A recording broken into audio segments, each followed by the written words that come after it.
Yeah, no, I've just made it. Okay. All right. So I'm going to start by sharing our screen again. Welcome, everybody. Can you see my screen? Yes. All right. So thank you so much. So we're rebranding this Thursday that we meet at 1 o'clock every week to a Thoughtful Thursday chat as we build a disability community that's positive as we tell our stories, as we look at job search tips. So welcome. This is the first official Thoughtful Thursday chat, and it's brought to you by Discoverability and Align. And we are delighted that on this inaugural event, we have the CBC and the CAPE program represented today, who we'll be talking to in a few minutes. But before we start, I want to just tell you a bit about the two programs in case you're not familiar with them. So today, I will be talking to you about the Discoverability Network. Promise to keep it short. My name is Lisa Kelly, and I'm a program manager with the Ontario Chamber of Commerce. Elizabeth Novak, would you like to introduce yourself?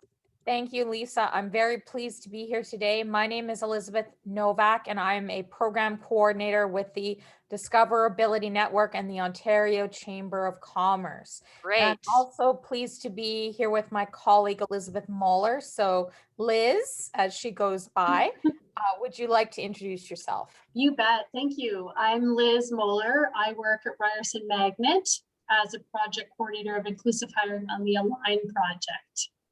And we'll be having Elizabeth tell us a little, or Liz tell us a little bit about that as well. So just quickly, because we want to spend most of our time learning about the CBC internship program and how that might be able to help anybody who's looking, internships are a great way to connect to employers and get valuable skills. But I wanted to mention what the Discoverability Network is. So it is a program of the Ontario Chamber of Commerce, and you'll see that logo on the bottom right-hand corner of the screen. On the bottom left-hand corner of the screen is the Discoverability logo. Now, the Discoverability Network was created about 4 years ago, and it connects inclusive employers to diverse talent. So let me break that down. By inclusive employers, we specifically mean employers that value talent that comes from different equity groups, including people with disabilities. In fact, our job matching platform, which you see a screen grab on the screen of, and is fully accessible with assistive technology, is designed to link those employers to candidates with a disability.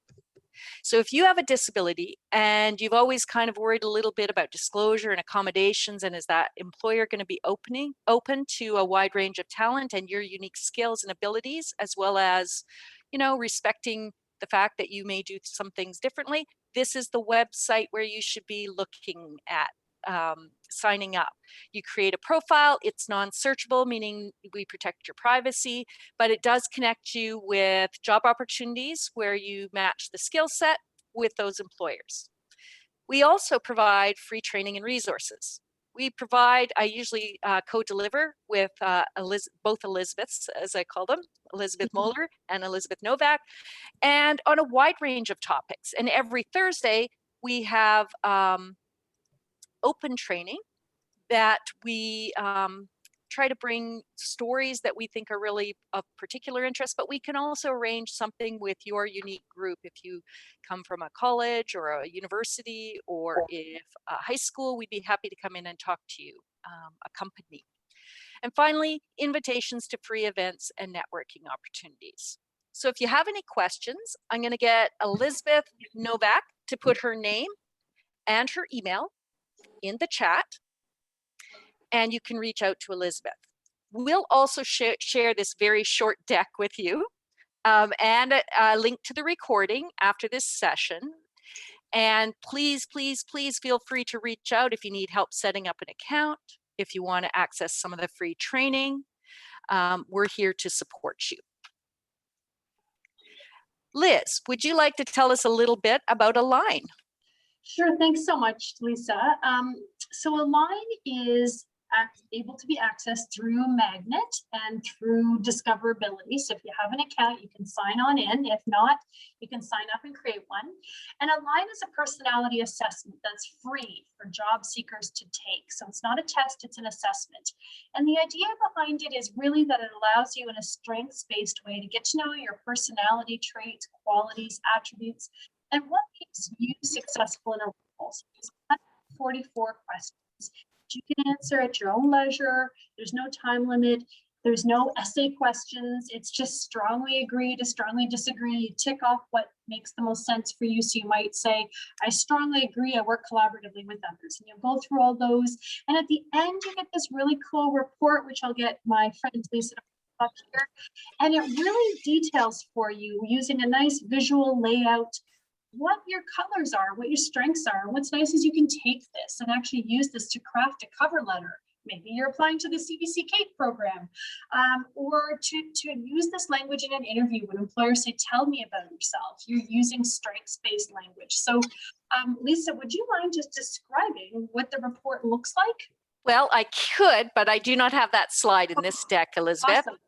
But it would be a color splash that outlines base colors are coordinated with attributes so that you have a visual representation if you're that kind of a learner or communicator. So you get things both written in prose and you'll have that, I believe it's called a splash, right? Yes, that's yeah, which is really colorful, and it's another way to visualize your strengths and weaknesses.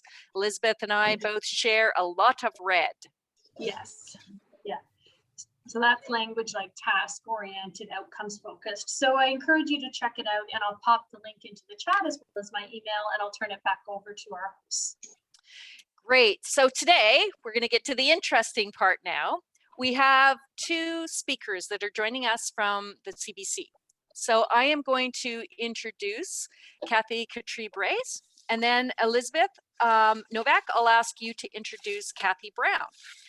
So Cathy Katrib-Reyes, you see her picture on the right-hand side of the screen, is an advisor and a project manager in the Engagement and Inclusion Department of the Canadian Broadcasting Corporation, where she works cross-departmentally to embed diversity, inclusion, equity, and accessibility into CBC's programming, policies, communications, and other areas. Now, I've had the pleasure of working with her in that role, and she is passionate about this topic. Cathy led the development and launch of CBC's first ever national paid placement program for persons with disabilities, and that's called CAPE. Now in its fourth cohort, Cathy continues to lead and shape this program, which has been recognized for increasing representation across the country. If I can get everyone to mute their microphones, that would be really helpful. While at CBC, Cathy also worked in news, communications, and the executive office in a range of roles. And prior to CBC, she worked in a variety of media-based roles, including manager of industry programming at TIFF, which is the Toronto International Film Festival. And she's led professional development programs for emerging Canadian filmmakers. As at TIFF, as well as TVO in Ontario, and on film and television productions on several Canadian and US shows.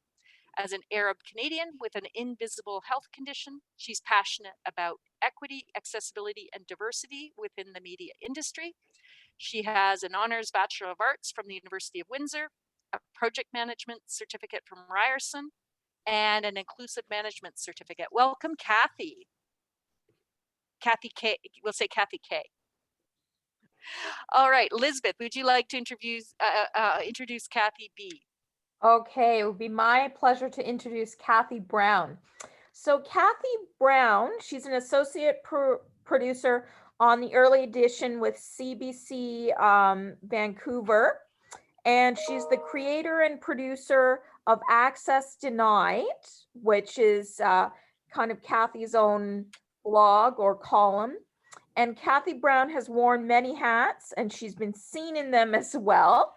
Cathy B is a graduate of McGill University, and she is a former public relations and communications professional with a 30-year career in Toronto, Ottawa, and the Silicon Valley. Cathy is currently an associate producer with the early edition CBC Vancouver's weekday morning radio show. She's also the creator and producer of a regular radio column entitled Access Denied, which tackles a wide variety of disability-related issues beyond the built environment. And Cathy got her start at CBC at the age of 65 through the CAPE program as an industry-leading 12-week paid work experience for people with disabilities from across Canada. Cathy is a photographer, disability advocate, motivational speaker, and fledgling stand-up comic, and she's totally blind, and she's legally blind. Cathy's photography captures and shares spontaneous moments in time with a perspective that is distinctly her own.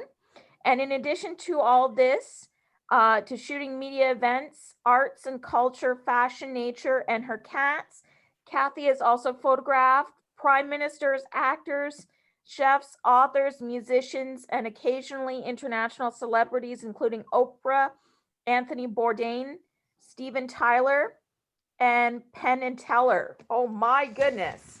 So thank you, Cathy B, for being here today. It's a great pleasure to have you as speaking as well.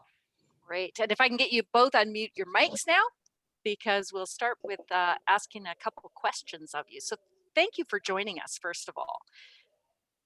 Cathy Pleasure Browne. to be here. Yeah, thank you, Yeah, Lisa. no and problem. Elizabeth. And Cathy Browne, what time is it in BC? Right now it's about 10:15. Okay, so early in the morning. And Kathy Katrib, you're here with us in Toronto, is that correct? Yes, I am. I'm in Toronto, which feels like Vancouver because it has that kind of rainy vibe today. Okay. So I'm going to start with Kathy Katrib-Reyes. So Kathy, can you tell us what the CBC CAPE program stands for and what are the goals of the program? Sure. Yeah. So CAPE stands for the CBC Abilicrew Placements for Excellence. Abilicrew means that's a representation, that's a title for our employee resource group that represents people with disabilities, invisible and visible. And so we wanted to give them a little nod. So it's a placement program. It's a paid placement program. It's not an internship because it does not, it's not affiliated with any schools, but it is, it's a paid placement program for people with disabilities. That's a great point. There's lots of different names for different types of work experience. I guess we maybe should have referred to it as a WIL, which is a work integrated learning experience, and then it doesn't have to be associated with anything. But for those of you that are joining us, there's lots of different ways to get experiences in the businesses or fields you're looking for. Why did you choose, Kathy, to set up this kind of experience program? Yeah, so let me talk a little bit about the goals too, I think, which you mentioned, which I was going to get to. It's really, there's a variety of goals. One of them is to kickstart the careers of people with disabilities. It's to eliminate barriers to employment. It's to showcase the talents of this traditionally unrepresented or underrepresented group. It's also to generate more discussion, learning, and content related to disability, accessibility, and inclusion. So it's basically to allow folks from across the country with disabilities to work in a variety of roles at the CBC, to gain skills and exposure, and to be a launching pad for more permanent employment, whether it's inside or outside of the CBC. We cannot guarantee jobs at the CBC just because there's, it's different budgets and different stations across the country have different hiring needs, but it is to kind of be a launching pad more so than to kind of guarantee a position afterwards. And one of the reasons, sorry, just to finish, it was just one of the reasons that we did want to do it is because we needed better representation at the CBC. We just want to make sure that we are, it reflects our audiences and that we are relevant to all Canadians. That's amazing. So this is your fourth cohort, is that correct? Yeah, so this September will be our fourth year, our fourth cohort. It's really our fifth in some ways because we split up last year's due to COVID. We had two groups starting, one in September and one started this year in January and went to early April. So we just had some people graduate, but usually it's every year. It starts in September. It's 12 weeks. It ends in December. And I can talk a little bit more about kind of deadlines and that kind of thing as well, if you like. Yeah, why don't you do that? Because if anybody on the call is interested, or I know we've got some employment service providers, they might have people that are interested. So please do. Sure. So the deadline, well, actually, we're going to officially launch it. Right now, it's just kind of, we're figuring out what roles will be available. There will be 10 positions. We do know that. It will be across the country. We know that. We don't know the cities yet, so we will, it changes every year. So we'll talk more about that once we confirm that. But by June 7th, we're hoping to have everything uploaded onto our jobs page, cbc.ca/jobs, JOBS, B as in Bob, S as in Sam. Hopefully all the positions will be up by June 7th, and that's when we'll officially launch. And then we have until June 30th for people to apply if they're interested. And then again, kind of the recruitment or the not recruitment, but the next steps in the recruitment process takes place over the summer.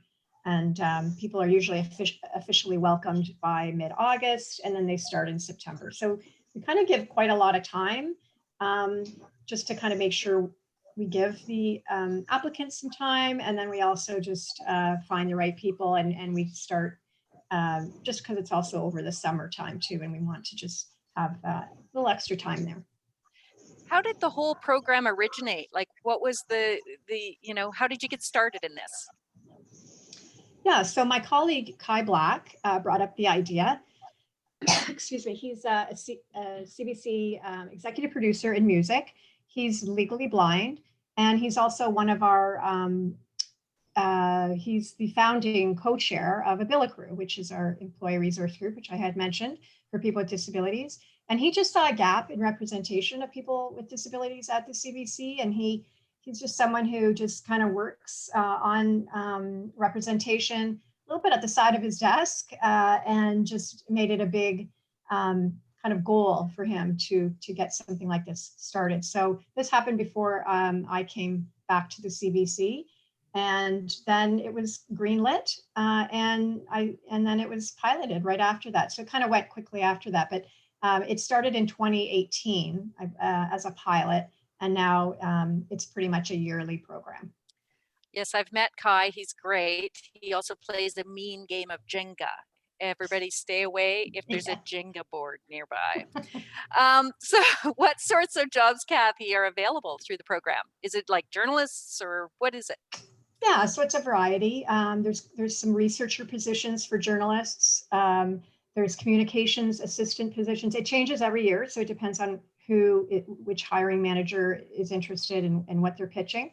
There's usually at least one job in the sports department, so as a sports assistant, media technician. We had a reporter as well in Saskatchewan, which was amazing. So that was not an entry level, and these are not all, they're kind of early in your career position. They're not necessarily entry level. Usually they're like around entry to early in your career. That reporter position was not, but we tweak it, and we want to make sure it fits the needs of the station. And so we did allow that reporter position too. So we're not going to, we're never quite sure what we're going to get every year, but it's mostly kind of early to, early in your career to maybe mid-level positions. And yeah, a variety of different roles.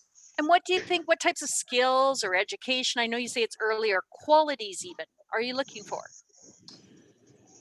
Qualities, people who are kind of open to learn, the qualities depend on the role usually, so someone in sports, they would need someone maybe at least with a sports, interest, of course. Someone in news, definitely they need that journalism background. But it's mostly about an attitude, and I'll let Cathy talk a little bit more about that later, but it is someone who kind of has that can-do attitude, someone who wants to learn, someone who is curious, someone who is open to kind of like introducing themselves to people, and and wanting to learn, basically. And you said this is to help like kickstart careers. So it's not like people have to come in with a ton of experience. That's, like you said, it's more early in your career roles.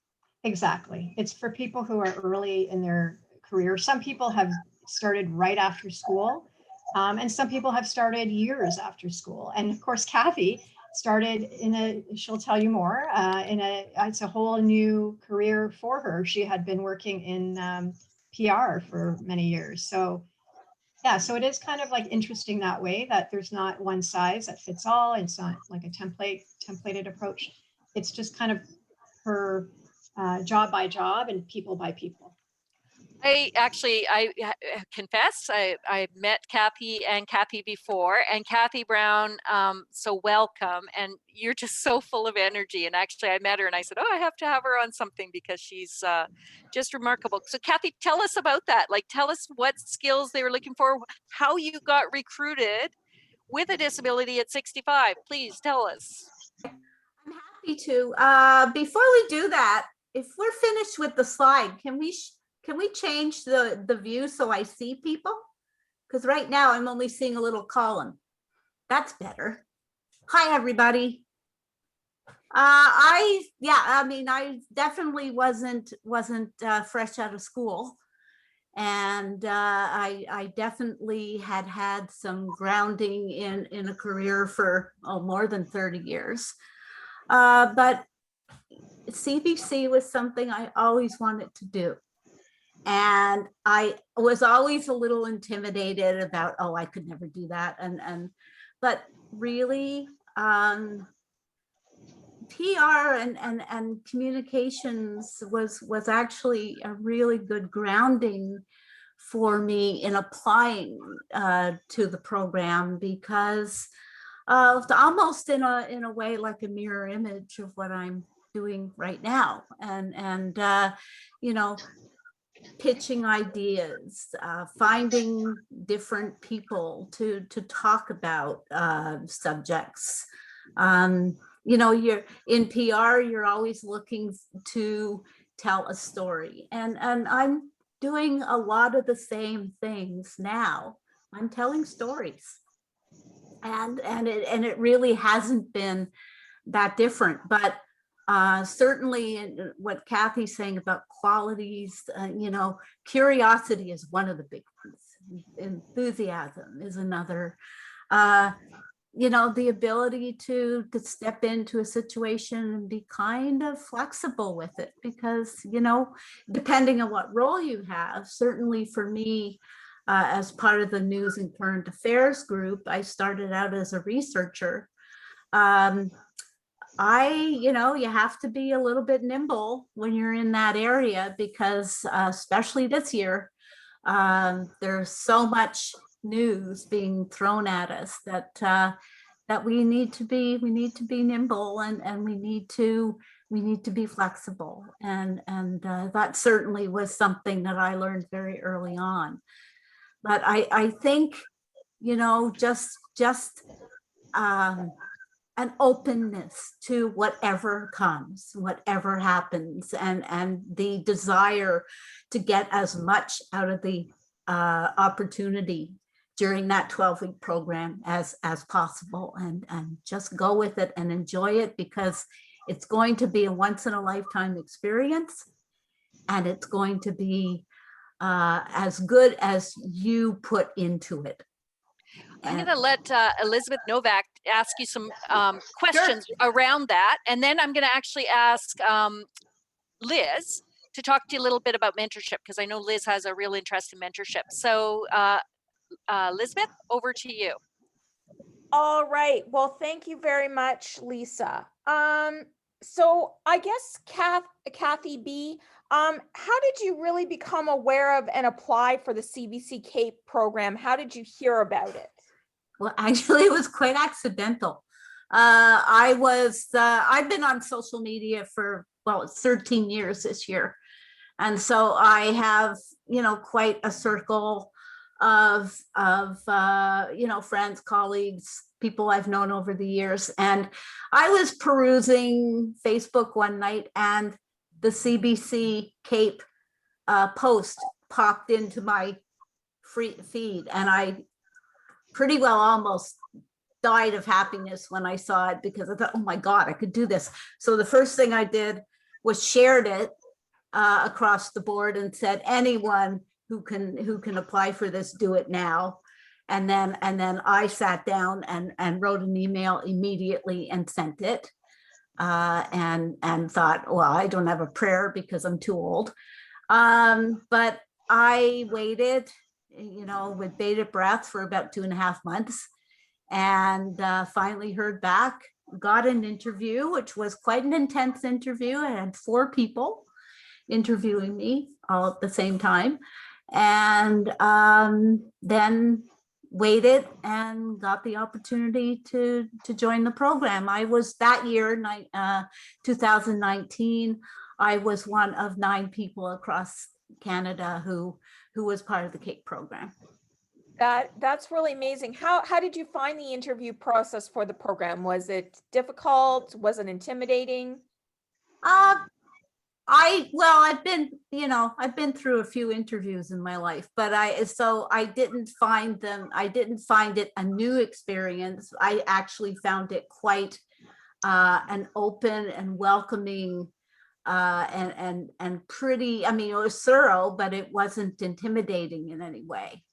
And so I enjoyed it, actually, and 45 minutes flew by, and I was quite surprised when they said, okay, you're done. But I think with any kind of interview situation, you kind of have to prepare yourself for just about anything, but also play, again, as you were saying earlier, Lisa, play to your strengths. And Liz also mentioned that. And I think that's also, something to keep in mind whenever you're going into a situation where you're going to be talking about yourself. I'm going to interject here for a second, Elizabeth. So Kathy Katrib-Reyes, I'm assuming that the CBC provides accommodations. Do you get requests for those in the interview? And then back to Cathy Browne after that about, did you ask for one? Did you receive one? Did you need one? Yes, definitely. We have an accommodation process for sure. And we do receive them during the interview process, and we receive them upon people being hired. And it's all very confidential, but I do know some of it because some people have shared with me. And usually it's a chair that they're asking for, or some software. It's, before it was from being able to work from home when they need to. And of course now it's all, very much, of course you can, and flexibility in terms of hours and that kind of thing. So yeah, we definitely do. And we do our best to accommodate, which is usually, 100% of the time. Right. And Cathy Browne, what about, from the job seeker side, did you require an accommodation for the interview? Did you ask for one? I didn't really. My accommodation is quite simple, really. When I got hired, I merely asked for a larger screen because I generally do things by putting my face on it. And I don't use any specific software or anything like that. Generally, I blow things up, or there are several hundred nose prints on my screen at any given day. And that's the way I do things. But I will say that, one of the very positive elements of being at CBC is that the hiring managers who've committed to doing this as part of the CAPE program are totally committed to accommodating. And that is one of the, that's one of the givens if they're going to, step up and say, yes, I want to take this on. Accommodation is going to be a huge part of that. And, and it doesn't mean that you have to give a whole long detailed description of your disability. I think it boils down to, how can we help you be successful at this job? And, what do you need to make yourself successful? You could be teaching our courses here, Cathy. I'm going to have to lose my job and lure you away from the CBC. But I mean, really that, really that comes down to it. And then people can say as much or as little as they want to, but it does give then the hiring managers an indication of, okay, where do we need, what do we need to look at? What do we need to talk about? And sometimes it's a kind of a voyage of discovery over the 12 weeks too, is that you may start by saying, well, I think this is all I would need. And then maybe as you're going on, there are other things to discover that you'll say, and that, someone will say, hey, you know what, I could really use a little more. This is what I'm finding as I'm doing the work. And so it's an ongoing process. It's not cut and dried from the very beginning. This is what you're going to get. I think part of what makes us is that there's, again, that flexibility and that ability to be nimble and that ability to respond pretty quickly. Great. We have Laura Myers who raised her hand to ask a question. Laura, would you like to unmute and ask your question? Hi, Laura. Hi there. How are you today, Cathy? I'm good. How are you? I'm doing well. Thank you for taking my question. From what I'm hearing is you're suggesting to bring your authentic self when you're doing the interview. But I'm wondering, did you find that there was really close mentoring during the program? Did you find that you had someone that was doing a lot of guiding for you, or was it a little bit more hands-off and autonomous, letting you really learn the skills for yourself? I think it's a bit of both. I mean, I think when you're starting off in something new, it always feels like you're being thrown in the deep end where all the barracudas are. And I think it can be a little intimidating, but at the same time, and every situation is different because of the different roles that people will go into. But I had an absolutely amazing supervisor. I had an amazing team that I worked with. I worked with the editorial and production staff at the Early Edition, which is the morning radio show, and they were just totally there to help, but they're also totally there to say, you know what, if you want to do this, if you want to do something beyond being a researcher, show us what you can do. So it was a combination of, we're here to help, where they had a buddy system where I was paired up with various people and I learned a lot doing that. But also there was that free reign to say, hey, if you have an idea, speak up. If you know somebody, speak up. Wow, that is absolutely awesome. Wow. Yeah, it was, and I think that, given my time in PR was really good, because it was almost like the other side of the mirror, because in PR, of course, you're pitching people like CBC to say, hey, do you want to do a story about this? Now I'm pitching internally and saying, hey, I think we ought to do a story on this. So that was quite helpful. But I think the openness and the willingness and eagerness to hear me was really quite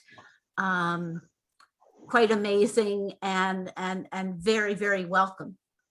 Cathy, there was another question in here that somebody asked, what does PR stand for? PR is public relations. Sorry for the acronym, I keep forgetting. But I started out in public relations and communications in 1976. I know it's the Middle Ages for a lot of you, but I actually started my first job at the Canadian National Institute for the Blind. And I was what they call the public relations officer there for several years. And that basically, took me through a lot of nonprofits. And then I got into high-tech PR, and I was doing that for a couple of decades, which is why I ended up in Silicon Valley. And, then I became more of a generalist and more of a photographer, because I have 10% vision, but I'm really, really good at photography, and I love it. And I love that you can articulate your skills like that, Cathy, because that's just something that, people sometimes aren't able to do. And you got a couple hand claps in the chat. So But yeah, but you know, if you've been around the block as many times as I have, you kind of get to the point where you're not intimidated by much. And it may have taken me a couple of, years to get to there, but at the same time, I can say now what I'm good at and what I'm not. But it takes some doing, and it takes some discovery of yourself to get to that point. But I know That's what I'm a great good at point. now. Yeah, no, that's an amazing point. So what Yeah. happened to you after you completed the CAPE program? Lisa, and- Well, oh, sorry. think I see a hand, Lisa. Oh, yeah, Actually, can I just add something absolutely. to that? Because Cathy Browne speaks, on a level that is not, or for, her own unique experience, which is not everybody's. So first of all, she came in there with a lot of experience, previous experience, kind of how businesses and organizations work. CBC is a huge company. It's very complex. And it is intimidating at first. And I just want to reiterate that it's just not, it can be, there were some bumps along the road for people. There is a learning curve for some people. We try to make this program as, accessible and accommodating as possible, but it'll be our 4th year. We're learning as we go. But it is I just want to kind of reiterate that it is kind of like everyone has their own unique experience. And I think for the most part, people have a great experience while they're there, but it is, it can be challenging as well. And I know you've had other people speak, right? Cathy, you share the learnings, like not always protecting people's privacy, right? But I know that you as an organization, right. Yeah, recap. So that's the other thing I wanted to just bring up is that every year we have a kind of year-end postmortem feedback kind of sharing, and I ask everybody to share whether it's hiring managers and also the participants. And there's been, a lot of good sharing and a lot of amazing comments about, the program as well. It's the first of its kind, I believe, in Canada, especially with a media company. But we are trying to improve as we go, and we are learning. And I know it's a bit of a cliche, but we learn from the participants, and the participants learn from us as well. And we're growing. And I know Cathy Browne, you made some such impact on your station, and there were some changes directly as a result of Cathy Browne being in the Vancouver station. So it's a great opportunity. But I just want to make sure everyone knows Cathy is she's a fan of CBC, and we love her, but it's just making sure that it's a different experience for everyone. And you do have a structured onboarding as well, Cathy. Is that Cathy Katrib-Reyes? Yes, so there is structured onboarding. We have if pre-COVID, it was like a full day of onboarding, which is sometimes overwhelming as well. But so yeah, we're trying to be flexible in terms of that. But right now with COVID, we have a few hours of just our teams getting together and the program participants getting together. And then also in each station, they have their own onboarding. And for each department, they have their own onboarding program as well. And it really does depend on the job too. And, right. How the onboarding is structured and what you're actually learning. And it's different with every bureau, and it's different with every job position. So Cathy, you got hired, you went through the interview process, you submitted your resume. Victoria had asked that question. You got hired, you did your internship as a researcher? Started out as a researcher, and again, like I said, I had a whole lot of rope thrown at me that I could do whatever I wanted. And every day we would have team meetings and they would discuss stories and I would listen. And I remember, I think I was about 2 weeks or maybe 3 weeks in, and they were talking about a certain, setup and a guest setup. And I said, well, what about? And everybody stopped talking and kind of looked at me, and they said, what? And I said, well, what about? And they went, yeah. So all of a sudden, it was like a floodgate opened, and all of a sudden then I was, even though I didn't have a title, I sort of moved out of that research position and started booking guests and suggesting guests, and then they let me write a script, and maybe two, and then it just totally changed, but before I say anything else, Lisa, I do see a hand. Yes, I see that too. Jason, Jason, yeah. would you like to ask your question? Yeah. Hi, Jason. Hi. Two quick questions. I think maybe Cathy K can answer the first one. Can you apply for 2 roles? Because I know you would only get one, but I have an interest in communication and radio. So I'm not going to get cut off if I apply for 2 positions. That's a great question, Jason. Yes, you can. So if you see that there are 2 positions that you love, that you're qualified for, that you're interested in, by all means, please apply for both. Okay, and are the placements full-time, or are they flexible? Would I be able to keep my part-time job as well, or would I have to take a leave of absence, or? Another Yeah. great question. They're different for each role. We do ask that hiring managers remain as flexible as possible. We've had people who retained their part-time jobs for sure. So it depends on the role, but I would just say to be very upfront in the interview process if you are interested, and let them know that that's something that you're interested in, so that they know it right up the top. I do think that for the most part, they should be able to have flexibility. I think there's one role, and again, the roles are all different, so we don't even know if communications is coming back, and we don't know if researchers are. I think I know that there will be a sports assistant position. That's one thing that's confirmed for the most part. Yeah, we don't know what the roles are, but just I was saying to be upfront during the interview process as much as possible, and ask us a lot of questions then. Okay, thanks. You're welcome. I see another hand. Yes, you've got lots of questions here. Mustafa, do you want to ask your question? Hi, Mustafa. Hi. Yeah, so I just had a general question, from gathering from what I heard about the program, it's more driven towards entry-level professionals and people with that sort of background. So do you see any path in this program for students like me? I'm an undergrad student right now, and I'm just in my 2nd year, but I'm just trying to work towards I'm just trying to look for professional experience right now in the middle of my degree, because I feel experiential learning or that type of thing actually helps me more enhance my skills, because I'm a communications major. So that's just a question I had. Thank you. Yeah, thanks, Mustafa. For this program in particular, it would be for someone who's already kind of ready to start their career. So I would say no, not in your case, but I would say hold on and come back to us in a couple of years or whenever you are ready to launch your career, and then we would be ready for the CAPE program. Now, Cathy, Katrib, while I've got you on here, and then I bounce back to Cathy Browne.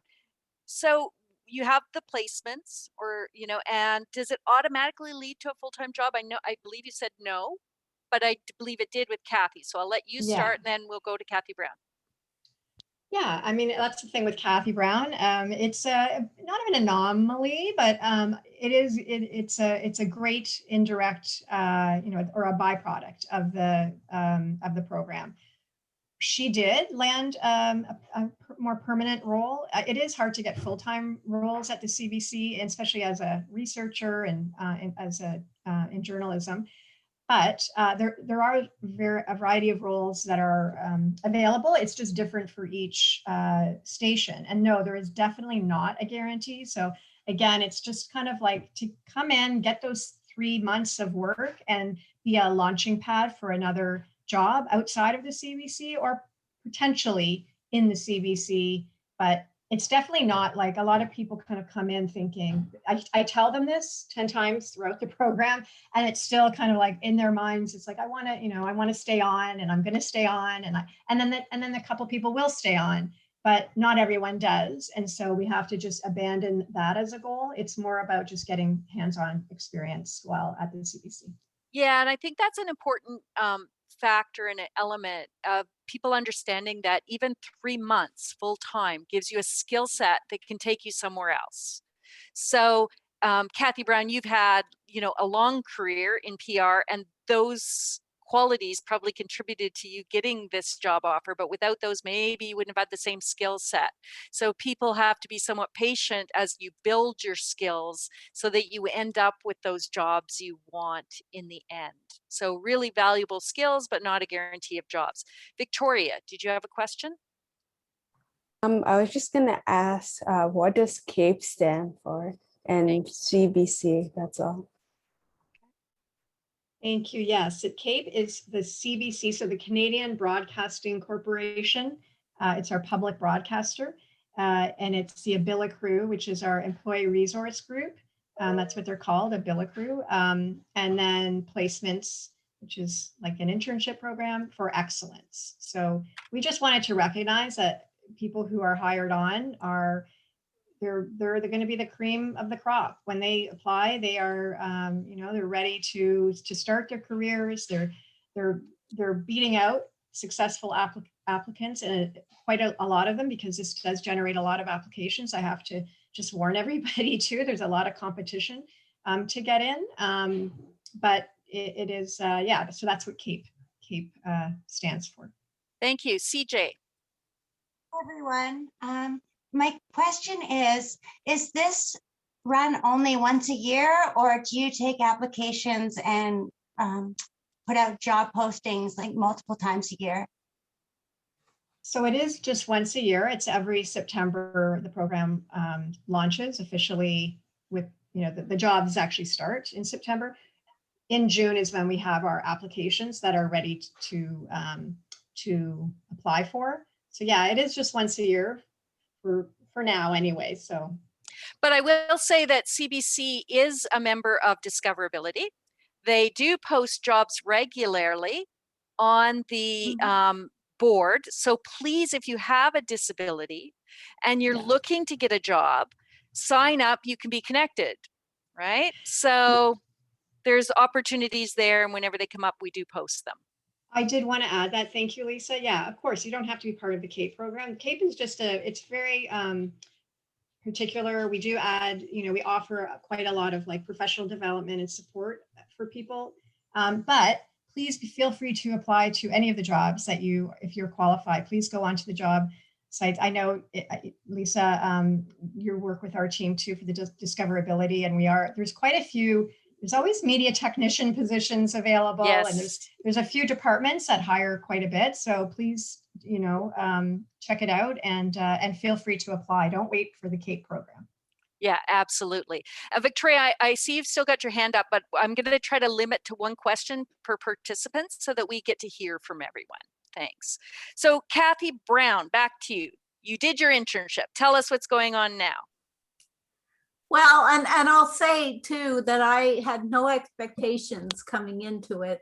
And I was probably the most surprised person on earth when they said, they wanted me to hang around.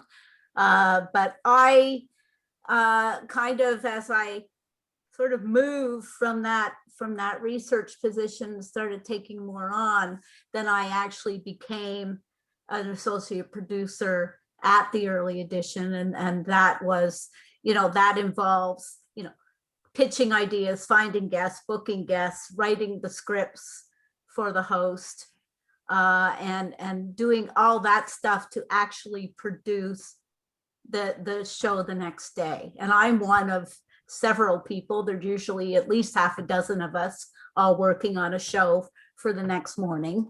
And then, we were, we're always encouraged, all the associate producers are always encouraged to pitch bigger ideas.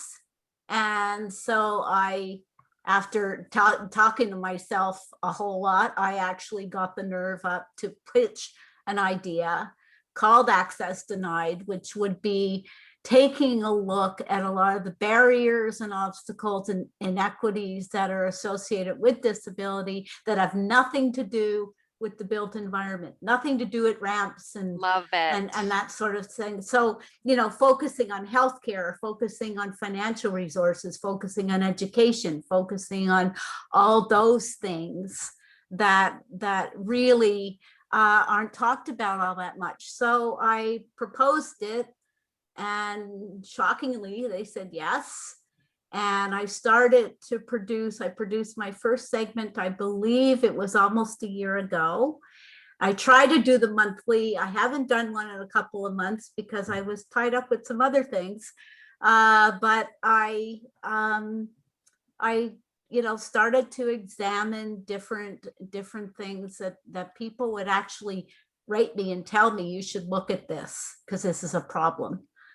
And I won an award last year with the early edition from Inclusion BC for their Media Excellence Award in 2020 for actually showcasing and giving a voice to various issues about developmental disability. Oh, that's And, great. yeah. Congratulations. Yeah. And we have on the call Liz Moeller, who was speaking actually this morning on that exact same subject. Liz often co-hosts with us. Liz, do you want to ask a question about mentorship? We're running out of time here, but I want to get there because you're a bit of a passionate about mentors, right? And the role that I they guess, can play. you know, the CBC fans in the room will get this pun. I have a passionate eye when it comes to mentorship. But yes, I wanted to know, Cathy Browne, if you could tell me a little bit about how you have both been a mentor to others in the CAPE program and how you went about finding a mentor, or if you did go about finding a mentor. Sure. Well, I mean, when I started in CAPE, I was given the opportunity to buddy up with a lot of the people in my group, and that was a huge advantage and a huge learning opportunity. And one of the things that I loved about being mentored by my peers in the group was the fact that they're all passionate storytellers and they're all passionate about the CBC, and I was passionate about both. But to learn how to construct and how to craft a story for radio was a huge opportunity, which I absolutely loved, and I think benefited from it hugely.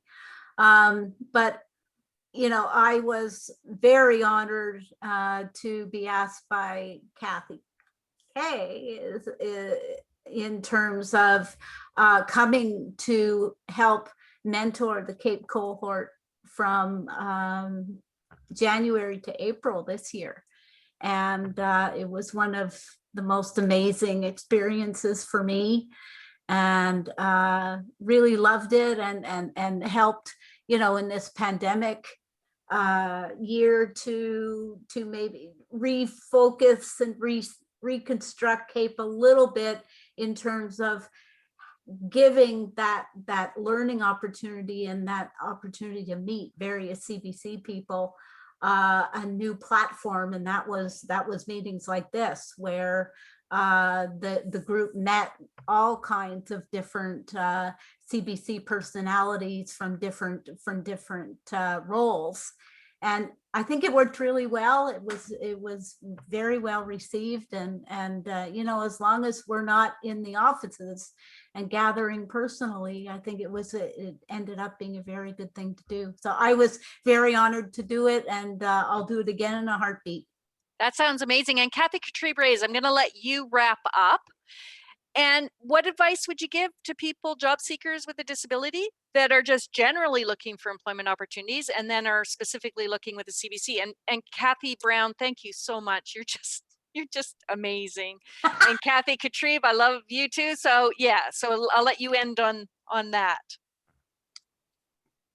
Yeah, it's just a love fest here. We love Lisa too. I was going to say that I learned so much from Lisa too, and Lisa's the one who kind of set me up to ask that question: what do you need to do your best job at the CBC?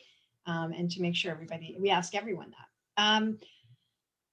So I would just suggest to, yeah, as Cathy was saying, apply if you feel like you're qualified, if it's something that you're interested in, if you feel like, there's some enthusiasm and you want to learn and you have an openness about you that you want to come in. And sometimes it is, depending on the department,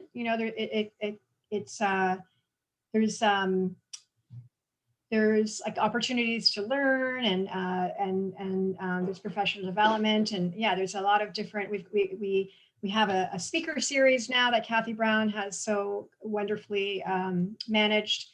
So yeah, I would just say, please just apply, look for the applications. If it is something, they are specific to cities. So I think most people, I know it's Ontario based. So there will be, there's going to be at least 2 positions in Toronto, hopefully. So please apply. And if you have questions, I'm going to put my email in the chat too. If you have any other questions, I'm open to answering them. That is so nice of you. Thank both And so the am I. Cathys. So am I. Oh, Talk to that's me. you're Talk to me. amazing. Seriously, guys, everybody in this call, I've been working with the CBC about 3 years now, and they are just really an inclusive employers making leaps and strides to move ahead. They're an example of best practices when I go there. I mean, they're great communications, great storytelling, and a great organization with great people. That said, we've run out of time, but I have one more question. Sure, Victoria. Yep. I was going to ask this, the CAPE and CBC, is it in one location or is it all over the world? So the CAPE CBC is located in, there's stations across the country, so just in Canada, and there's stations for every major city in Canada. There will be a CBC station. There are some stations up north as well. So yeah, it's based in Canada. There's our base is in Ottawa. And then there's for English services and corporate services. And then there's French services in Montreal as well. And Toronto is it's our big Canadian broadcasting center as well. Well, thank you very much, everybody. Look for those jobs on the Discoverability Network, set up a profile. Thank you guys for sharing this story. I just think it speaks to so much. It speaks about the power of mentorship, the power of being able to identify your abilities and share them that Cathy did so eloquently. When employers take an interest and are inclusive, talking about, what do you need to succeed in the workplace? So there's so much that you covered here today. Thank you so much for sharing. And we look forward to working with you in the future and hearing from you again. Absolutely. And Lisa, can you tell everybody what our session is going to be for next week? Oh, next week is going to be Liz Moeller. And Liz is going to talk about building a personal branding website and how that can share your qualities and be a great job search tool. So thank you for reminding me that, Elizabeth, and we'll see you all next week. Have a great one. Forward to it. Thank you both, Cathy. Bye. Bye. Thank you. Bye-bye.